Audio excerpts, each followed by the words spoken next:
Thank you for tuning in to the GSMC Sports Podcast presented by the GSMC Sports Network. I am your host, Nelson, here on this extremely freezing Wednesday afternoon. It is so cold, and it snowed yesterday, so that's something. But in this podcast, there's a lot of things that we're going to cover. So in the first segment, we got the NBA in-season tournament.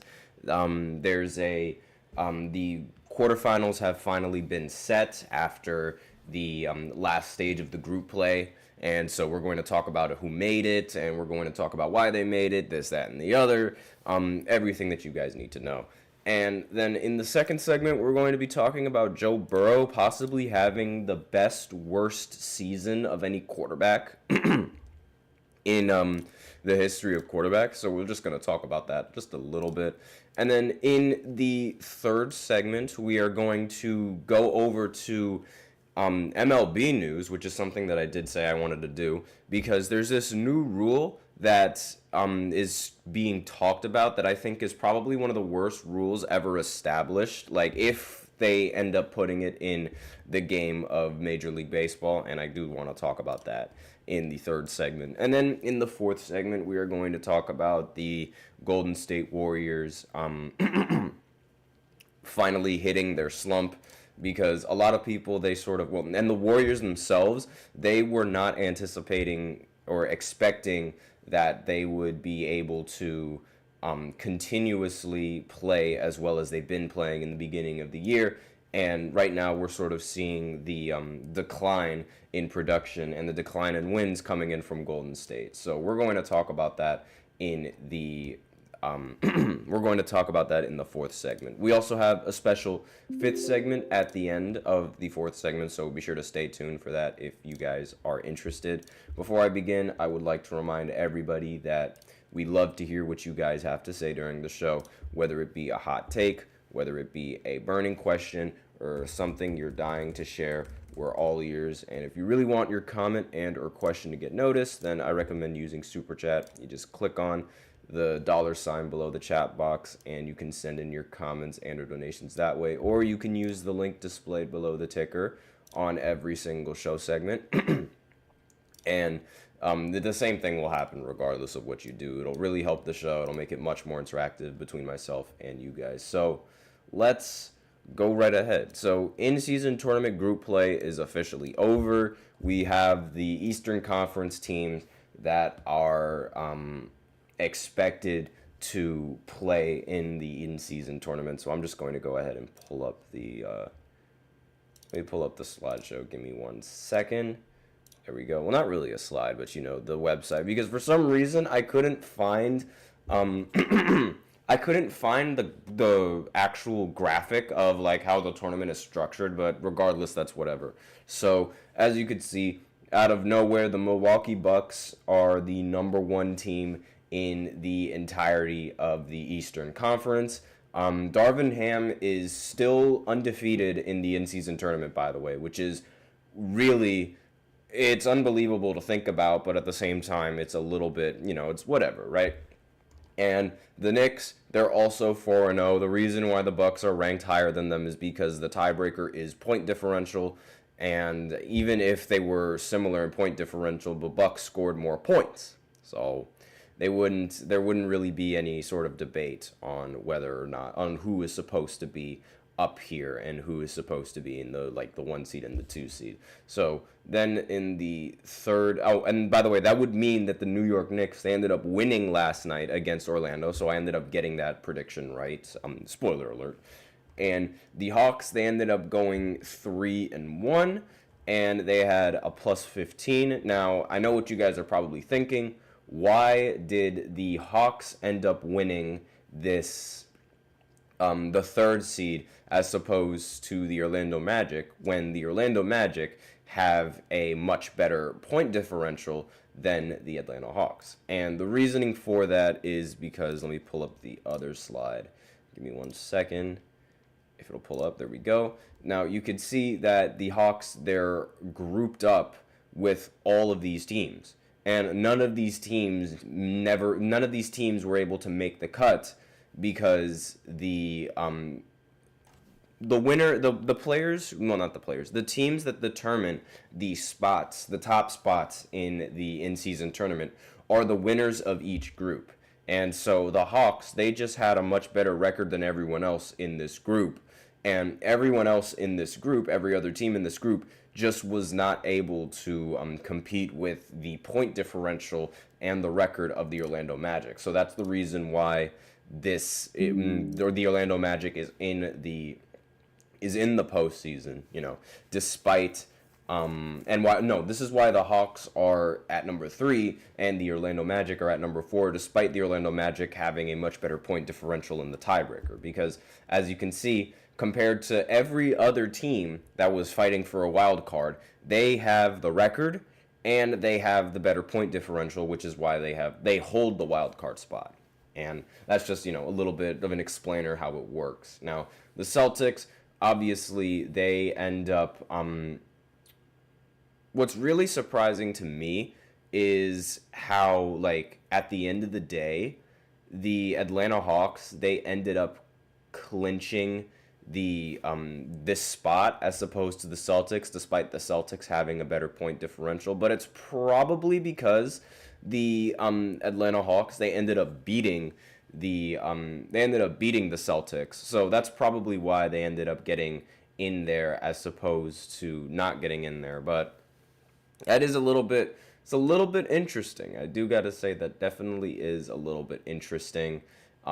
Considering how, the Celtics, they have the better point differential than the Atlanta Hawks, yet the Atlanta Hawks are the number 1 team in their specific group. So it's a little bit odd. I don't know how I feel about the Hawks holding this spot as opposed to the Celtics, because I understand that the Hawks, they ended up beating the Celtics in the in-season tournament, but still I don't think that's I don't know. I'm not entirely sure if that's valid, but regardless, that's one side of the conference. So now let's go over to West Side and get this Western Conference out of the way. So as you guys, I'm sure all of you are happy, the Lakers are eliminated. So boo-hoo. I'm upset that they got eliminated because they had to drop the last 2 games against Phoenix and against an injured OKC, mainly because LeBron doesn't know how to shoot. It is very, very unfortunate, but that's besides the point. So the Thunder,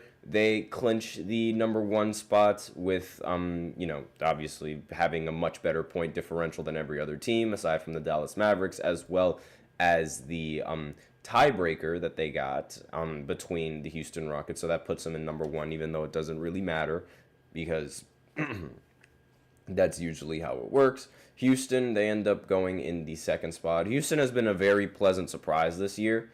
And the Golden State Warriors, despite losing to Denver last night, they still had enough to clinch. And, Denver, the Western Conference was much closer than the Eastern Conference, at least in my opinion.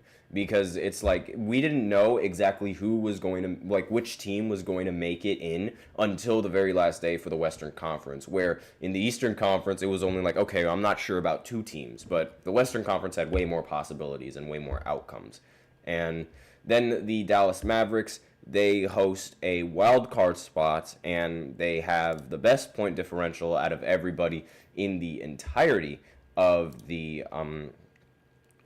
group that they're in. Now, the group that they're in is, hold on just one second, let me pull it up. The group that they're in is with the Denver Nuggets, the Pelicans, the Grizzlies, and the Golden State Warriors. So they were able to they lost to the Warriors, which was the only loss that they had, but then they were able to win against New Orleans. New Orleans, excuse me. I don't know why I couldn't pronounce that. Then they were able to beat Denver, and then they were able to beat the Memphis Grizzlies.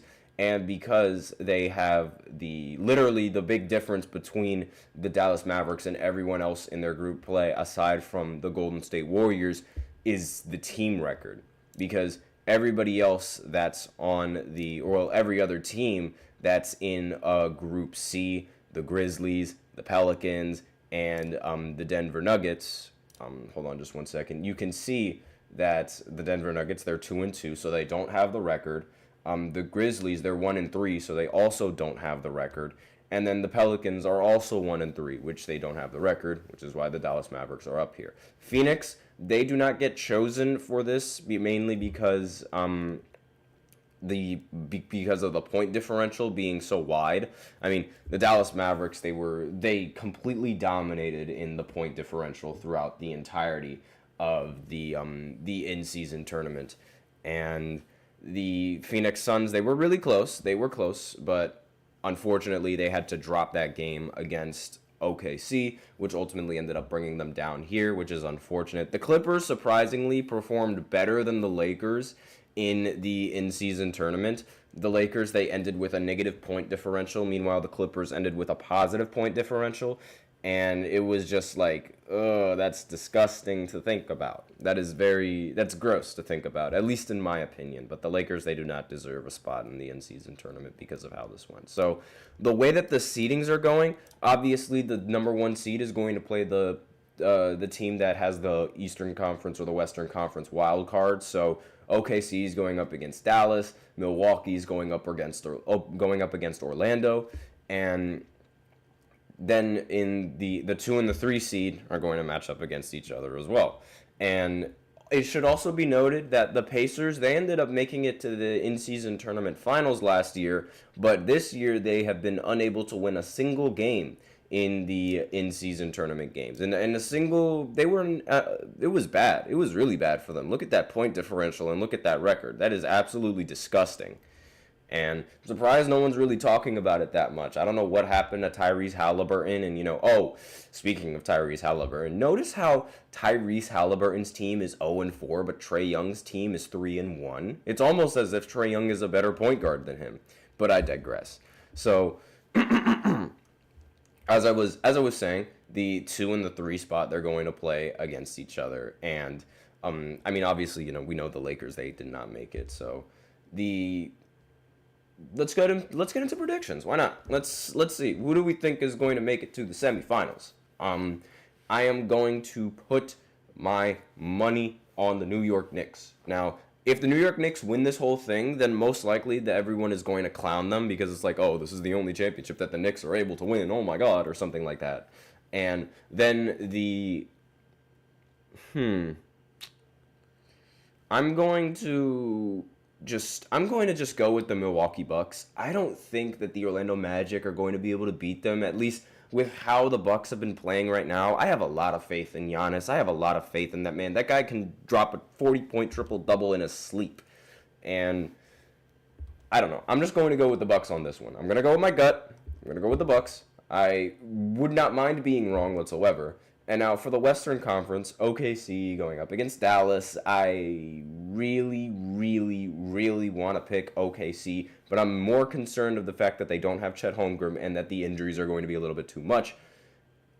And that the Dallas Mavericks do have some offensive firepower that they can use. OKC has some as well, but that one's going to be a really tough one because I can totally see Luka completely upsetting the entire competition.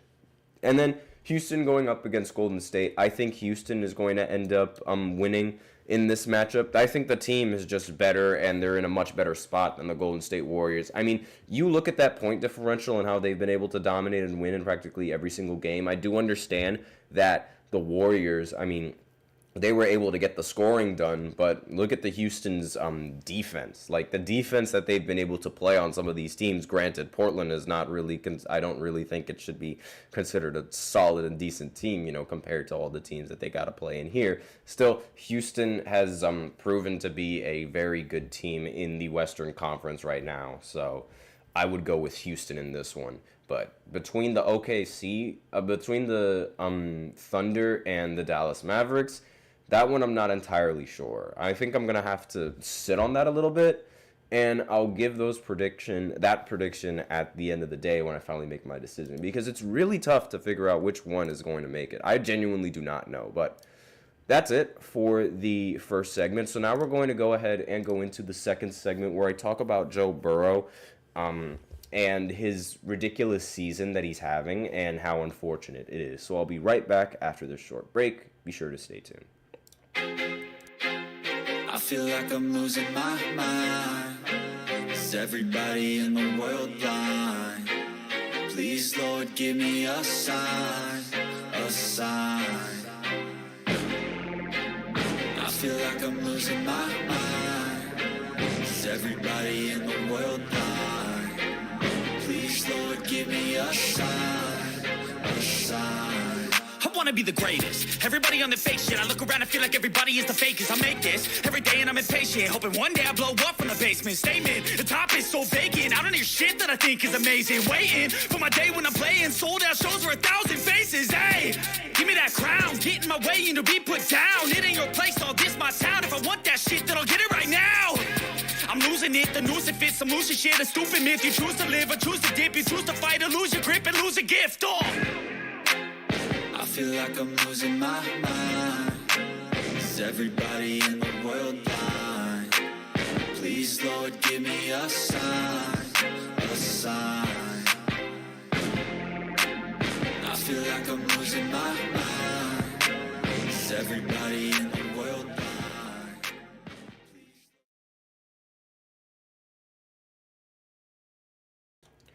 And we're back with the second segment of the GSMC Sports Podcast presented by the GSMC Sports Network. And in this second segment, we are going to be looking at Joe Burrow and his ridiculous season.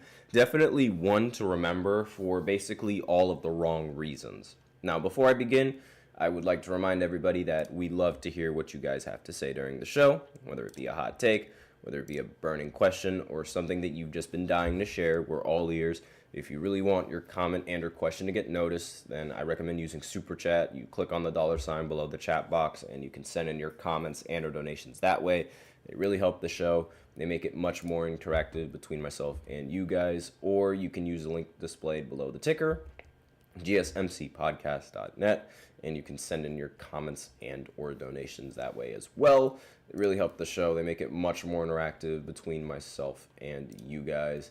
So with that out of the way, let me just go ahead and pull down the screen. Let's go ahead and get into this rather impressive yet disappointing season for Joe Burrow and the Bengals. I mean, Joe Burrow, he's been fantastic. Like, there's really no other word to describe how well he's been playing aside from fantastic. Like, he has been on a ridiculous tear against a lot of teams, and it's incredible. Like, there was a little bit of a slump in the beginning of the year where they ended up losing to New England, and then they lost to Kansas City, and they ended up losing to Washington despite never punting in that game, right? So really the first game was like the bigger fluke loss compared to the other two games, because, you know, Kansas City, they've been incredibly lucky this season, like we all know that. And Washington, they've been a ridiculous surprise this season. We also know that.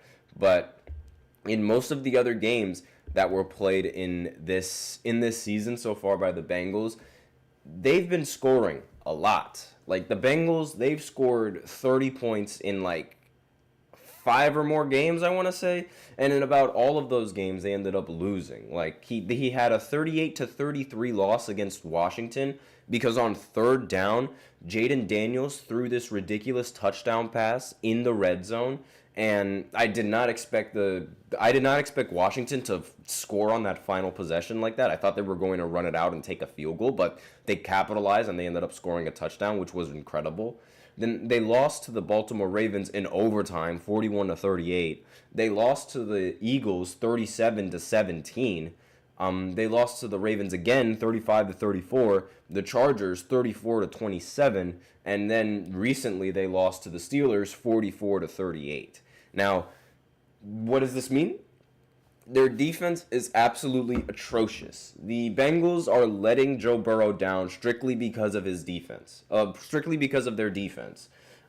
He is the only quarterback to throw 30 passing touchdowns or with 5 fewer interceptions through the first 12 games and have a losing record. The rest of the other quarterbacks that have done that were Aaron Rodgers, 3 times, by the way, in 2011, 2014, and 2020. In 2020, he had a 9-8 record. In 2014, 9-3, excuse me. In 2020, he had a 9-3. 2014, he had a 9-3 record. And in 2011, he was undefeated. up until that point. Tom Brady did this in 2007, was also undefeated. Find it completely ironic how the two quarterbacks that were undefeated ended up losing to the Giants in the postseason. But regardless, Drew Brees ended up going. He ended up doing it as well in 2018, but he went 10-2. And Patrick Mahomes in 2020 did that, and he went 11-1. Joe Burrow, on the other hand, is 4-8. This Bengals defense is absolutely atrocious and has been completely selling out Joe Burrow throughout the entirety of this season. Like, it's incredible. And what's even more incredible to me is how the Giants, they were able to hold the Bengals to just 17 points. Like, the fact that they were able to do that is, in my opinion, nothing short of impressive. But, I mean, these numbers from Joe Burrow were absolutely ridiculous in some of these losses. I mean, the first loss to Baltimore, 392 passing yards to 5 touchdowns and 1 interception. The second loss to Baltimore, 428 passing yards and 4 touchdowns. The loss to the Chargers, 356 passing yards and 3 touchdowns. The loss to the Steelers, 309 passing yards and 3 touchdowns. And really, when you let the Steelers drop 44 points on you, that's a very, very bad defense, because the Steelers, they're a team, while in my opinion, they're a good team and they're able to find ways to win, they're also a very ugly team to watch. And they're a team that doesn't really have that much of a consistent offense. Most of the games, when I do see them play, it's just field goal, defense, field goal. It's just field goal after field goal. They don't really put the ball in the end zone all that much, except in this game where it was basically a shootout in over there. And it's really unfortunate with the way that this season is going for Joe Burrow, because if he was able to, if they were able to win some of these games, and if they actually had a positive record, then chances are Joe Burrow would be in MVP conversations, because the individual numbers that he has are by far one of the best in the entire league amongst quarterbacks. And it's just, obviously, I'm not going to count out Lamar Jackson whatsoever, because Lamar Jackson is also an MVP frontrunner. Same with Josh Allen. But the difference between the two is that the wins, right? The wins are a very huge difference, right? So for Lamar Jackson, obviously his numbers are also MVP caliber, and they definitely deserve the utmost respect as well. And let's see. So right now he has 29 passing touchdowns, which is just 1 less than Joe Burrow, and he has 2 less interceptions as well. He does have him close with Joe Burrow in yards. Like, the numbers, they're marginal. They're like really, really close. But the big difference, the big separator from Lamar Jackson and Joe Burrow is obviously team record, which is very unfortunate to say, because it's like, this really reminds me of the Drew Brees and the Saints, and that little era of football that we've had. I mean, I remember when Drew Brees, like when he was on the Saints. Now, the stretch that I'm primarily talking about was in 2014 to 2016, but there were also several other stretches where it was more or less the same thing with the Saints, right? Like, the Saints, when they had Drew Brees, their defense would be absolutely atrocious, but their offense would be phenomenal. So for 3 years straight, they went 7-9, and in every single one of those years, the trend was absolutely consistent. Their offense was brilliant with Drew Brees at quarterback, but their defense would be ranked either last in the NFL or dead or close to last in the NFL. It's like, and to make matters worse, they would end up losing way more in the playoffs, because his defense, the Saints defense, would let Drew Brees down when the lights are the brightest. I remember there was a game against the Niners, I believe it was, in the postseason, where Drew Brees had one of the best overtime, not the best overtime, but one of the best closing performances from any quarterback that we've seen. So, like, the game was really close. And Drew Brees, in this game, he threw 2 interceptions, and, like, obviously, he's not going to be perfect, but he ended with like 400 passing yards and 4 touchdowns, including 2 go-ahead touchdown drives in the final quarter of the game, and he still ended up losing because the Saints would just completely collapse on the defensive side of the ball. This was a trend that was constant throughout Drew Brees in his career. In fact, in one of the most popular regular season games, the Superdome duel between Eli Manning and Drew Brees, I mean, there was no defense being played all day, and the only defense that was actually played was from the Giants. Meanwhile, Drew Brees had to practically will his team to win with throwing, I think it was like 7 touchdowns in that game. It was ridiculous just how many touchdowns they ended up throwing together, because I believe they combined for, how many touchdowns was it? I think it was 13 touchdowns that they combined for. I don't know.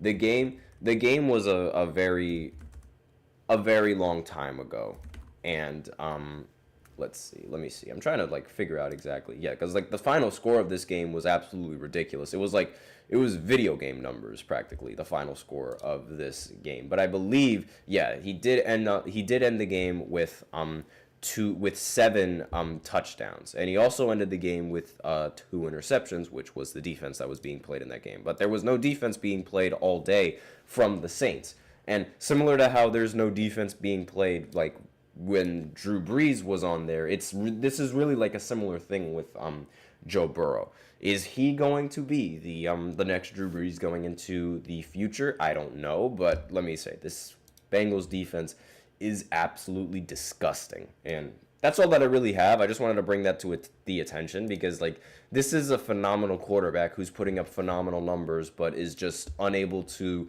really gain any sort of traction or recognition, because there's a good chance that he's not going to make the playoffs. And there's also an even higher chance that he's not going to win the MVP because of team record. So that's all that I really have to say. Let me know in the comments what you guys think of Joe Burrow in this season. So now we're going to go ahead and go into this third segment where we talk about the MLB and the new rule that they're thinking of putting in, which I completely, strongly, with the full passion of my burning heart, disagree with. So I will be right back after this short break. Be sure to stay tuned for that. Looking for your daily fix of sports talk without having to pay for it? GSMC Sports Network is available on YouTube. Just search GSMC Sports Network. Get your fix of daily sports talk shows on YouTube, absolutely free. NFL, college football, NBA, MLB, MMA, UFC, fantasy football, and so much more.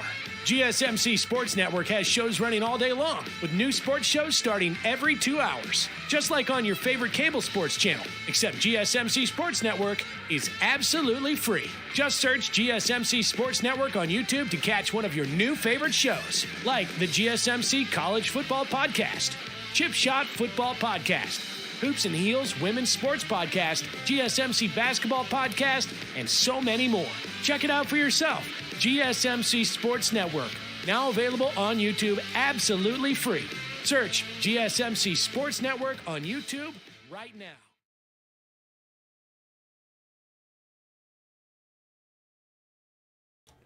And we are and we are back with this third segment of the GSMC Sports Podcast presented by the GSMC Sports Network. And in this third segment, we're going to be talking about this new rule, this new idea that the commissioner of the MLB is trying to introduce into the league. So Rob Manfred, we know he's been trying to change a lot of the MLB rules. We know the new pitching clock that was added as well. I mean, I personally have no problem with the pitching clock. I understand why other people, they might have a problem with it because they're not really invested in baseball as much as they probably should be in these games, and it does end up dragging the game on for a little bit. But the new clock that's added was, to speed up the game, and I completely understand why they would want to speed up the game to try and increase viewership, so that way people don't immediately click off it and watch something else. I completely understand that, but this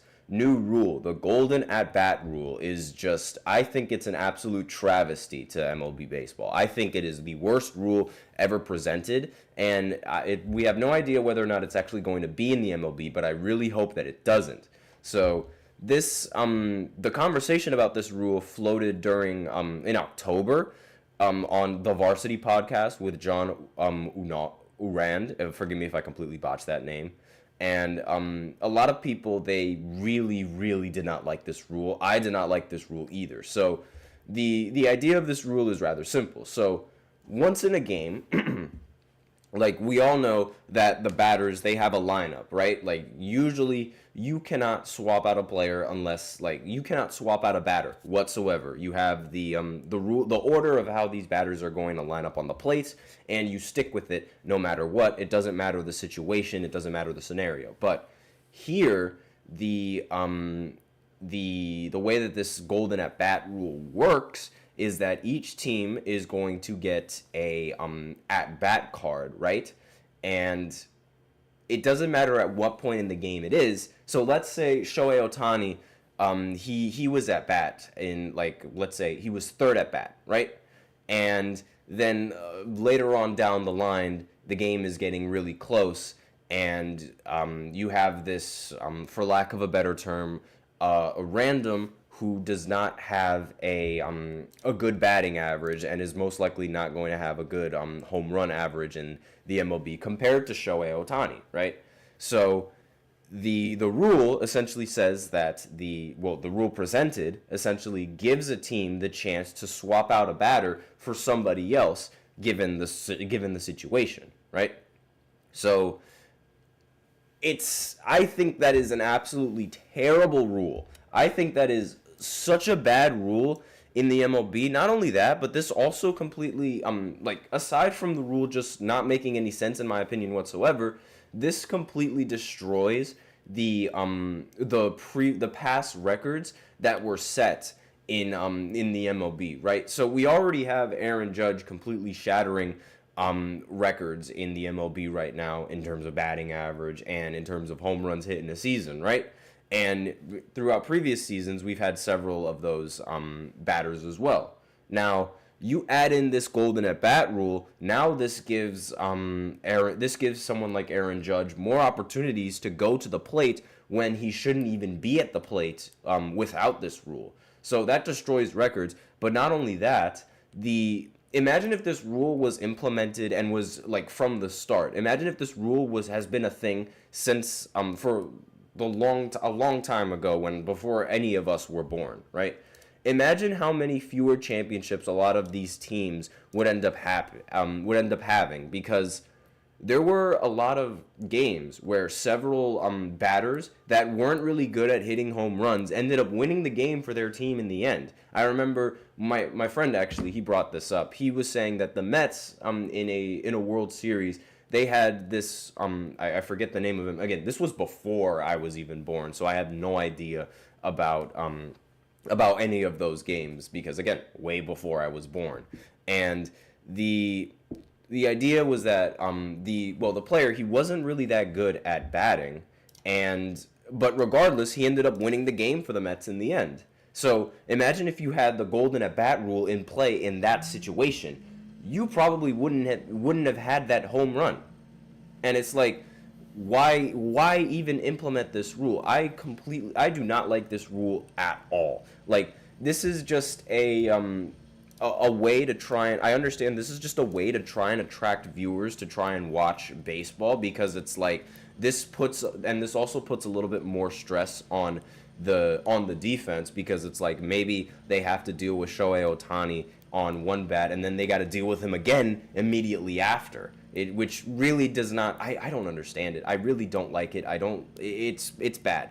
It's just bad. And now imagine, and I'm a Yankees fan, so this technically benefits me, and I still don't like it. And it's a terrible rule. It's a terrible rule. Like, the golden at bat rule it's a whole different conversation with the potential to turn off, like, the most progressive baseball fans among everyone. Veteran baseball reporter Ken Rosenthal voiced that concern while speaking about the Golden at Bat Tuesday on foul territory. Like, and he said, quote, "My instinct is it's not baseball," and I completely understand that. And you can't. This rule is not good. It's really not.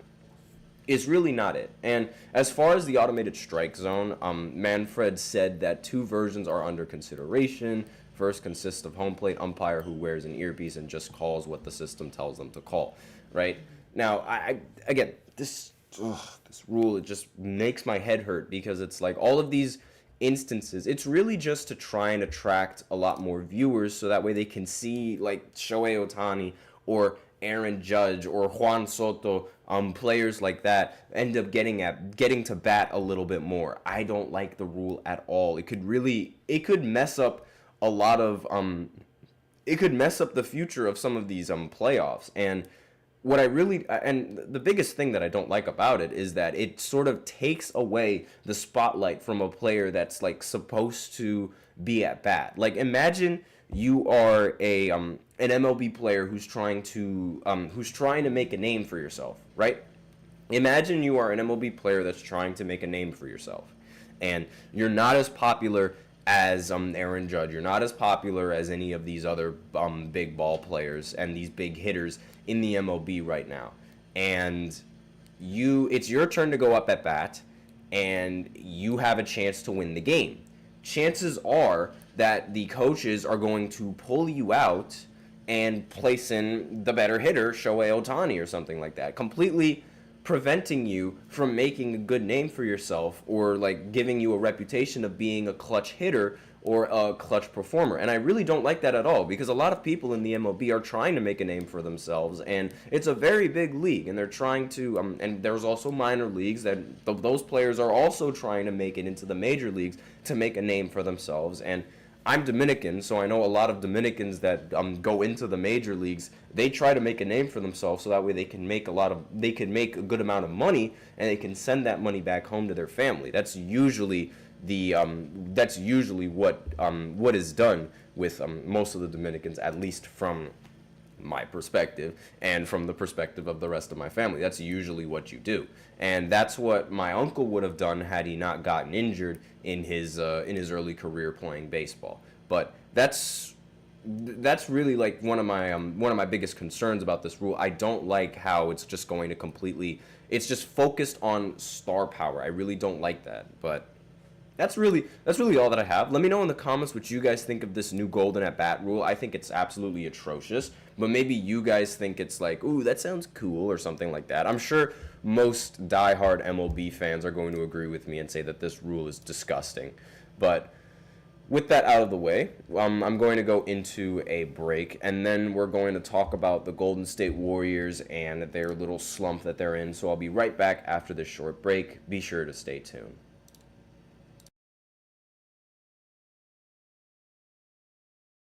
For the best and latest podcasts available anywhere, go to the podcast app on your cell phone and type in GSMC to access free content-rich podcasts on health and wellness, book reviews, sports, entertainment, relationships, social media, movies, technology, finance, and even weird news. Subscribe and download the GSMC Podcast Network's family of shows, available everywhere podcasts are found.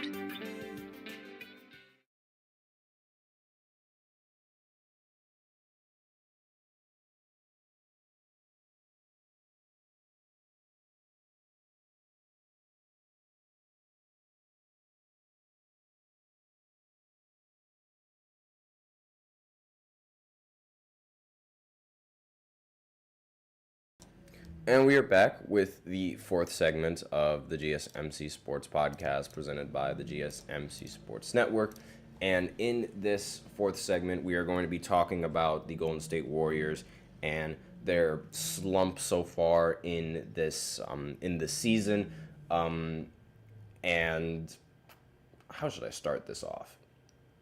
I was right, really. That's really the best way to start it off. I mean, I was never that high on Golden State. I did not like Golden State. I do not like Golden State at all because, LeBron fan here, so that makes total sense why I don't like Golden State. And I do like Steph Curry though. I don't mind Steph Curry. He's a fantastic basketball player, and I do like watching him. But their start of the season, when they were a top 2 team in the NBA, I could not believe what I was seeing. I genuinely could not believe how the Golden State Warriors, they were able to win these games, and they were able to play the way that they were playing, and how Buddy Hield was absolutely ridiculous against a lot of these teams. And I just could not. It was unbelievable. It was out of nowhere that no one expected the Golden State Warriors to really be good this year, and no one expected them to win as many games as they did. But here they are going on a slump. I said before that this is probably not going to last forever. I said that this was incredible, that this seems to be like a fluke. This seems to be like shooting luck. And that the Warriors, I also mentioned how the Warriors themselves, they don't know how long they were able to keep up that ridiculous performance and how often they were able to win these games. And turns out I was right, and turns out the Warriors were right to express this concern. So over the last, over the last 5 games, they ended up losing every single one of them, and like they just had a very, very bad month towards the end of November, right? In the beginning of November, they were solid. They beat Houston, they beat Washington, then they beat the Celtics, then they lost to the Cavs, but then they continued to win against the Thunder, against the Mavericks, against the Grizzlies. Then they lost to the Clippers, and then they beat the Hawks, and they beat the Pelicans. And then after those 2 teams, they ended up getting owned by every other team. They lost to the Spurs. They lost to the Brooklyn Nets. The Brooklyn Nets, when they beat them, they were on a ridiculous run, the Nets. Basically, the Warriors in that game, they ended up choking. They ended up choking really bad in that game. They were up 18 points midway through the third quarter. Then the Brooklyn Nets called a timeout, and then the Nets went on a 57-29 run to seal the win. And that's embarrassing. That is a very embarrassing way to go out. Then they lost to the Thunder after beating them before, and then they lost to Phoenix, and now recently in the in-season tournament, they ended up losing to the Denver Nuggets in a very close one. Lucky for them, they still were able to clinch the in-season tournament and secure a wild card spot because they were the leading team in their group. So, it's really it wasn't a big deal, that loss, but obviously Steve Kerr is not going to consider this as not a big deal, because despite still being in the in-season tournament, this loss still counts to the regular season record. And so far right now, the Golden State Warriors, they've dropped all the way down to 7th in the Western Conference after being ranked at 2. This is mainly because the Western Conference is very, very, very competitive, and there's barely any teams that have a solid game difference between the team that's above them or the team that's below them. So it's like if you lose 2 games, you could lose around maybe 5 spots in the standings. So it's a very close. I'll give them the benefit of the doubt for it being very close, much closer than it is compared to the Eastern Conference. But regardless, dropping from being 2, dropping all the way down to 7 is disgusting, and it's absolutely it's baffling. And a big reason for this slump, in my opinion, is just the inconsistencies coming in from Steph. Now, Steph is not having that much of an MVP, as good of a season as we're used to seeing him. He's only averaging 22 points per game, 5 rebounds, and 6 assists. Again, not the same averages that we're used to seeing Steph Curry rock. But regardless, before it seemed like it was working, but because they weren't necessarily relying on Steph and they had to rely on the rest of the role players, I had a feeling that the success and the winning, it wasn't going to last forever, and eventually their shooting luck would run out, which was so far what's been happening in these recent games. Steph, he was the leading scorer against Phoenix with 23 points, but if Steph is leading in points and he only has 23 of them, that's most likely not going to win you a game unless everyone else is shooting phenomenally well from the field, which they did not in this game. I mean, Steph also did not really shoot well from 3 in this game either. And in the game against the Thunder, where it was relatively close, the Steph Curry wasn't even playing, so benefit of the doubt there, but at the same time, neither was Chet Holmgren. So you could argue that it was a little bit evenly matched in terms of injury status to their players. And then in the game against the Nets, which was just a ridiculous choke job coming in from Golden State, they had Steph Curry, who had 28 points, but obviously the rest of the team just was unable to follow suit in the performance, and they ended up choking the game. They just were unable to close out in that one. And then against the Spurs, where the Spurs, I mean, Victor Wembanyama, I know he's unbelievable, he's absolutely ridiculous, but Steph Curry, he wasn't the leading scorer in this game. He had only 14 points, and he was 5 for 16 from the field, and nobody else on the team was really able to bring in that offense. The team shot 37% from the field, so that's not good, and that's not going to have you win a lot of games in the NBA now. You got to be efficient. But all of these games, I mean, it's been very, it's been a very bad slump for Golden State, and it's kind of ironic how they're slumping and LeBron is also slumping as well. But that's besides the point. The next game that Golden State plays is going to be against Houston, which again, that's going to be it's going to be a very interesting game. I don't think that I'm not talking about the in-season tournament, by the way. I'm talking about the hold on just one second. I'm talking about the actual regular season games that are going to be going down, or maybe it is an in-season tournament game, but I doubt it. I doubt that it is, because the exact dates for these semifinal games are, at least right now, are a little bit unclear, and we do not have a deadline for it yet. Let me actually go ahead and check to see if they may have released the in-season tournament schedule, quarterfinals schedule, because I haven't seen it. And yeah, so the quarterfinals, they're going to start on December 10th. So not until next week. And the game that they play against Houston is going to be literally tomorrow. So this could be some good practice to get some good film in and figure out like what works and what doesn't work against this team, and depending on which team prepares a little bit better, could give them the advantage going into this game. But again, it's just a regular season game, so we'll have to see how they play against Houston. I don't think they're going to win against Houston in this matchup in the regular season, but if how do I say this?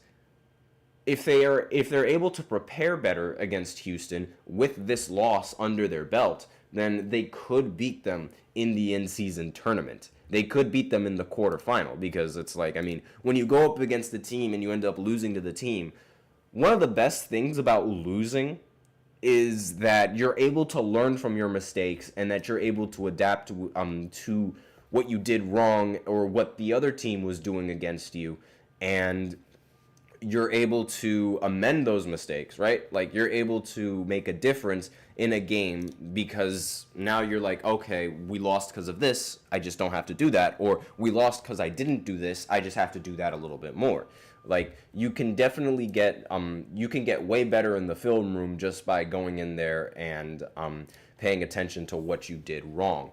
So the Warriors, they could end up beating them in the in-season tournament, because Steve Kerr, he does prepare the team a little bit rather well. But again, maybe Houston is just going to have that much talent, and too much talent for the Warriors to be able to handle, because they are a very talented and young team. But that's all that I have to say in this fourth segment. Just wanted to bring up the slump from Golden State. And now we're going to go ahead and go into the fifth and the final segment, where I talk about the in-season tournament games that took place yesterday. While the in-season tournament has already been decided, these games still count towards regular season and the regular season record. So we'll talk about that right after this short break. Be sure to stay tuned.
And we are back with the fifth and the final segment of the GSMC Sports Podcast presented by the GSMC Sports Network. And in this final segment, we are going to be looking at the games that happened yesterday, and we are also going to be looking at the games that are going to be happening today and running some predictions on these games. Now, it's going to be a little bit quick just because I do have to get to class a little bit earlier, so I don't want to be late for that. Now, the Knicks, they're going up against they went up against the Magic. They ended up winning, and they ended up securing a good spot in the in-season tournament, and they won 121-106. This was a great game coming in from Karl Anthony Towns, who ended with 23 and 15. Josh Hart ended with 11, 13, and 10, and Jalen Brunson ended with 21. And on the Magic side, Franz Wagner had 30 points, but it wasn't enough. Regardless, though, they both ended up clinching, so it's totally fine. It's really not that big of a deal. Then the Mavericks, they ended up beating the Memphis Grizzlies. I expected them to win. They won 121-116. It was a very good duel between Ja Morant and the Dallas Mavericks with Luka Doncic. Ja ended with 31 points. Meanwhile, Luka ended with 37 and 12 rebounds, along with 4 steals, which is rather impressive. Klay Thompson ended with 4 points, so 3 for 14 from the field. I think it's safe to say now that Klay Thompson is washed. I wanted to give him the benefit of the doubt, but he's absolutely washed. There's no ifs, ands, or buts about that. As I mentioned before, the Warriors, they ended up losing to the Denver Nuggets because Jokic is the best player in the NBA and is most likely going to win another MVP. 38 points, 5 steals, 6 assists, and 10 rebounds. I mean, what can't he do? And let's see. For the Warriors side, as I said, Steph Curry had 24 and 11, but it just wasn't enough to go up against Jokic. Now, the Sixers, they ended up surprising me, and they ended up beating the Charlotte Hornets. Brandon Miller ended with 34 points. Nick Richards ended with 22 points and 14 rebounds. No LaMelo Ball in this game, which was probably the reason why they ended up losing. But Paul George, he had 29 points in this game, the first good game that I've seen coming in from Paul George in a 76ers uniform. No Joel Embiid, of course, because does Joel Embiid want to play basketball? I don't know. Tyrese Maxey ended with 21 points, 7 assists, and seems like Jared McCain, he's slowed down just a little bit, 17 points, but again, not that bad. Definitely not that bad. Definitely still a front runner for Rookie of the Year, at least as of right now. Now, the Bucks, they ended up destroying the Pistons. I finally picked the Bucks to win, and they ended up winning. They won 128-107. Giannis and Damian Lillard had a phenomenal game. Giannis had 28, 8, and 7. Dame had 27, 5, and 4. And Cade Cunningham had 23 points in this game and still ended up losing. What else is new? The Cavs, they ended up beating the Wizards because, of course, they did. The Wizards are an awful team. They're 2-17. They might end up being worse than the Pistons were last year, which is not really saying much because Washington was just as bad as they were last year. Evan Mobley ended with 19 points and 10 rebounds. Donovan Mitchell ended with 19 points as well. And Garland ended with 12 points. But really, you don't really need a lot of scoring when you're going up against the Wizards because, Jordan Poole is not that guy. Alexander Czar is absolutely horrible as a number 2 pick in the NBA draft. He was only picked up for his defense, and that is very sad. But that's besides the point. But now Jordan Poole, he ended the game with 13 points, 4 for 11 from the field. We all know he's like a Jekyll and Hyde kind of player. We have no idea whether we're going to get a good Jordan Poole game or a bad one. And then the Raptors, they ended up surprising me. They ended up beating the Pacers. Halliburton, he actually had a really good game, 30 points, 6 assists, and 4 rebounds. He did all that on just 16 shots, but that still wasn't enough for the Raptors. The Pacers, they have shockingly one of the worst defenses in the entire league, and it really shows. Scotty Barnes completely destroyed it, especially for fantasy players. 35 points, 6 rebounds, and 9 assists. Just one of the greatest fantasy picks ever, one of the most underrated fantasy picks ever. RJ Barrett also played a really good game, 29 points, 9 rebounds, and 5 assists as well.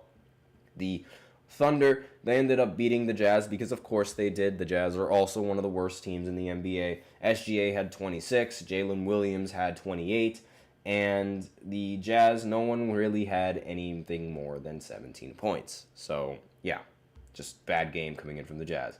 The Suns, they ended up beating the Spurs. I had a feeling that the Suns would end up winning. Devin Booker was the main reason why they ended up winning, 29 points and 9 rebounds. And I believe with this game, Devin Booker moved up to 15,000 points in the NBA, I believe. I could be wrong on that. But I do remember seeing Kevin Durant make a tweet around how it might be a little bit more than 15,000, but again, I think it's 15,000 points. Well, that was the milestone that he reached in this game. And Kevin Durant, he did not really play well in this one, in my opinion. 13 points. He did only play 16 minutes, however. So I don't know, maybe he got hurt. I was unable to watch this game, so I can't really say anything about that. And the Rockets, they ended up disappointing me. They ended up losing to the Kings. The Kings won 120-111. And let's see, De'Aaron Fox had 22 points. Malik Monk had 17 and 12. And Sabonis had 27, 7 and 4. And on the Rockets side, Jalen Green had 28. And Alperen Sengun had 24, but they still ended up losing. And that's a little bit unfortunate. Those were, of course, I actually got 3 wrong today, but there were a lot of games, so.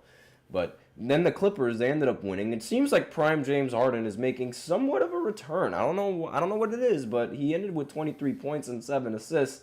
And Norman Powell, he ended with 30 points. He's been an absolute shocker for a lot of players, for a lot of people in this season. And of course, with the Blazers, there was no one that was able to get 20 points. So, not a very good game coming in from them. That's it for the recap, and now we're going into the predictions. The Nets are going up against the Pacers. I'm going to go with my gut, and I'm going to pick the Nets in this one. I do not trust the Pacers' defense.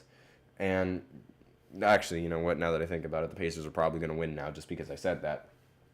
Lakers are going up against the Heat. I'm going to pick the Lakers in this matchup. Regardless of LeBron's shooting woes, I really hope that this is the game where LeBron turns back the clock and plays even better in this game against the Heat. Pistons going up against the Celtics. Celtics, that's an easy pick. Magic going up against the 76ers. I'm going to pick the Magic in this one. And let's see, next game. Bucks going up against the Hawks. I am actually going to... forget it. We'll pick the Bucks in this one. I'm still not very confident with them, but so far they've been winning, so I'm going to stick with the Bucks in this one. And I really don't think that the Hawks have any answer for Giannis. But next, the Clippers, they're going to match up against the Timberwolves. I'm going to pick the Clippers in this one. I just do not trust the Timberwolves nearly as much as I trust the Clippers, which is really saying a lot because it's like the Clippers, I'm not a really big fan of them, but again, they've been playing some really good basketball lately. So that's all that I have to say. That's it for the show. Thank you so much for tuning in to the GSMC Sports Podcast presented by the GSMC Sports Network. Your support means a lot to us, so remember to subscribe and leave a positive review. We also invite you to follow us on Facebook, Twitter, TikTok, and Instagram for more content and updates. As usual, we love to hear what you guys have to say during the show, whether it's a hot take, whether it's a burning question, or whether it's just something that you're dying to share. We are all ears. If you really want your comment and or question to get noticed, then I recommend you use Super Chat. You just click on the $ below the chat box and you can send in your comments and or donations that way. Or you can use the link displayed below the ticker on every show segment, gsmcpodcast.net. And Super Chat or using the link, really either or doesn't matter at all. And that's really all that I have to say on this podcast. So thank you so much for tuning in. I am your host, Nelson, and as always, take care. Ooh, one more thing. And stay warm, because it is getting cold outside.